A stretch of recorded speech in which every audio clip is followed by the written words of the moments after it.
وہ آج بہت خوش تھی۔ نانی جان کو مطمئن دیکھ کر کھانے سے فراغت کے بعد دعا پڑھ کر سلویٰ اور ہدیٰ برتن سمیٹنے لگے۔ اماں، میں نے فیصلہ کیا ہے کہ دارم کا سلویٰ سے نکاح کر دیا جائے۔ آپ کا کیا خیال ہے اس بارے میں؟ بہت اچھا فیصلہ ہے بیٹا۔ زمزمہ بیگم خوش ہوئی تھی اور نازیہ بیگم تھوڑی مطمئن ہوئی۔ انہوں نے شکر کیا کہ ماں کا بلی کا بکرا نہیں بنایا گیا۔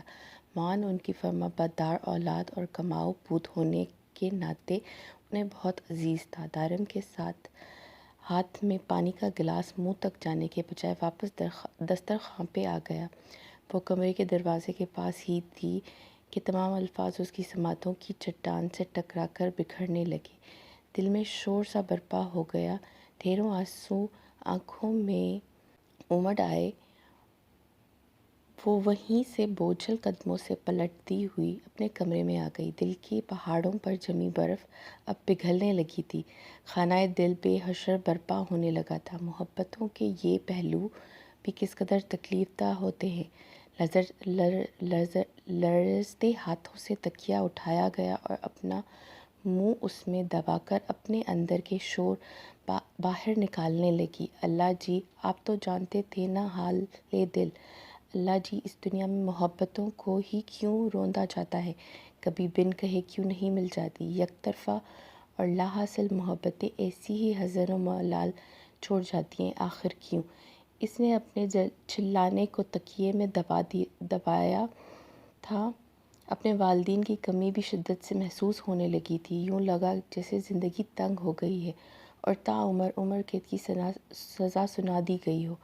اس وقت وہ بے جان تکیہ ہی تمام غم بانٹنے کے لیے دروازے پہ دستک ہونے لگی تو ہڑبڑا کر تکیہ پھینکا اور آنسو نزیف کرتے ہوئے دوپٹہ درست کیا۔ سرخ آنکھیں جھکی ہوئی اور رخساروں پہ آنسوؤں کے نشانات سرد وجود کے ساتھ دروازہ کھولا گیا۔ تم یہاں ہو اور ہم سب وہاں تمہارے انتظار میں چائے ٹھنڈی کر رہے ہیں۔ مان آپ۔ اب اس نے نظریں اٹھا کر کہا تھا تو وہ اسی کی آنکھوں میں دیکھ کر مضطرب ہوا۔ کیا ہوا ہے سلویٰ؟ کس نے کچھ کہا؟ وہ بت بنی اسے دیکھتی رہ گئی۔ کیا کہتی کہ تم ہی ہو جو ضرب لگائے ہوئے ہو اس دل پر؟ زبان نہیں کھولی تھی پر سرخ آنکھوں میں کئی سوالات گردش کرنے لگے۔ نہیں، کچھ نہیں، آنکھوں میں چبھن ہو رہی ہے، وقت کے ساتھ ٹھیک ہو جائے گی۔ چھوٹی، تم نے تو مجھے ڈرا ہی دیا تھا۔ یہ سنتے ہی آنکھوں میں وحشت اتر آئی تھی۔ کتنی بار آپ سے کہا ہے مجھے یہ لفظ نہ کہا کریں۔ سلویٰ پاؤں پٹکتی ہوئی وہاں سے چلی گئی۔ نانی جان کے پاس آئی تو دیکھا سب وہاں ہی بیٹھ کر چائے پی رہے تھے۔ وہ بھی ٹرے میں پڑا کپ پکڑتی ہوئی زمزمہ بیگم کے ساتھ بیٹھ گئی۔ مان وہاں ہی بت بنا کھڑا یہی سوچتا رہ گیا کہ اسے کیا ہوا۔ وہ کبھی بھی ایسا نہیں کرتی، پر آج کچھ دیر سوچ کر وہ اس کمرے میں آ گیا جہاں سب قہقہے لگاتے چائے پی رہے تھے۔ دارم کا اب ہنسنا، اسے دیکھنا اسے بہت برا لگ رہا تھا۔ گھر کے تمام افراد سو چکے تھے، وہ اکیلی جاگ رہی تھی۔ نانی کے بیڈ پہ ان کے برابر میں لیٹی ہوئی سلویٰ بہت دیر سوچتی رہی۔ اب رو رو کر آنکھیں خشک ہو چکی تھی تو اس کی سوچوں میں ماضی کے الفاظ گونجے۔ نانی جان، بیٹی، اللہ کی محبت سے اپنے دل کو سنوار لو، جو ازل سے ابد تک ہے، جسے فنا نہیں۔ یہ دنیا کی عارضی محبتیں عظیم و بالاتر ہیں۔ جب یہ دل سنور جائے پھر اس میں اللہ رب العزت کی محبت بھر جاتی ہے، پھر اس کی کیفیت ہی کچھ اور ہوتی ہے۔ اللہ وہ دل دے جو تیرے عشق کا گھر ہو، دائمی رحمت کی تیری اس پر نظر ہو۔ یہ اللہ والوں کی کیفیت ہوتی ہے بیٹی۔ ان کا دل اللہ کی محبت میں بھرا ہوا ہوتا ہے، پھر اللہ کے سوا کسی اور کی جانب دھیان نہیں جاتا، پھر بندے کا دل قیمتی بن جاتا ہے بیٹی۔ اس دل کی مثال بھی زمین جیسی ہے۔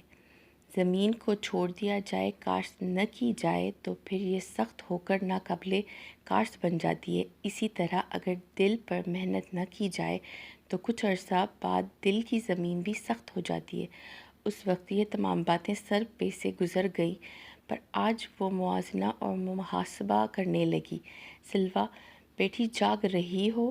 زمزمہ بیگم نے کروٹ لیتے ہوئے کہا۔ جی نانی جان، بس نیند نہیں آ رہی، دل بہت ناشاد ہے۔ بیٹی اللہ کا ذکر کرو، ساری دنیاوی خیالات کو اپنے دماغ سے نکال دو، بس ایک چیز کو صرف ذہن میں رکھو کہ اللہ رب العزت کی رحمت آ رہی ہے اور میرے دل میں سما رہی ہے اور میرے دل کی سیاہی دور ہو رہی ہے۔ سو جاؤ میری بچی۔ نانی جان، میں آپ سے کچھ کہنا چاہتی ہوں۔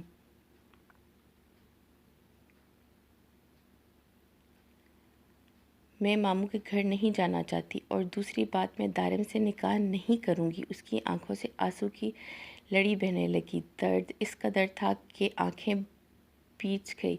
زمزمہ بیگم اٹھ بیٹھی اور اس کے ماتھے کو چوم کر بولی، میری بچی، پل بھر کے لیے مجھے شفیق کی تمام باتیں صحیح لگی، پر نماز عشاء کے بعد جب میں دعا مانگ رہی تھی تبھی مجھے احساس ہو گیا کہ میں کہیں ظلم نہ کر بیٹھوں تمہارے ساتھ۔ قیامت کے روز تمہارے والدین کو کیا جواب دوں گی؟ سو جاؤ، مطمئن ہو کر اللہ کا ذکر کرو تاکہ تمہارے قلب کی روحانی اطمینان حاصل ہو۔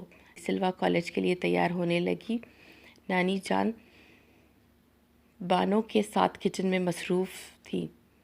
اچھا نانی جان، مجھے دیر ہو رہی ہے، اللہ حافظ۔ آیت اور دعا باہر کھڑی ہیں، کہتی ہوئی کمرے سے نکلی اور برآمدے میں سے ہو کر باہر نکل گئی۔ باہر آیت کو اور دعا سے ملی اور وہ چل پڑی۔ اس دن شام کو جب وہ سلویہ کے گھر آئی تو یہی طے پایا تھا کہ کل تینوں اکٹھی پیدل جائیں گی۔ ارے بانو، دروازہ بند کرو، آؤ، یہ لڑکی بھی نا آفت کی پر کالا ہے، سر پہ ہاتھ رکھتے ہوئے بولی۔ بانو مسکراتے ہوئے دروازے بند کر آئی۔ ابھی چند لمحے ہی گزرے تھے کہ نازیہ بیگم سامنے والے کمرے سے باہر نکلی اور صوفے پہ بیٹھی اور ہدا سے مخاطب ہوئی، جاؤ اپنے بابا کو اٹھاؤ اور بھائیوں کو بھی۔ جی امی جان۔ ہدا ہاں میں سر ہلاتے ہوئے بولی۔ وہ جا چکی تھی۔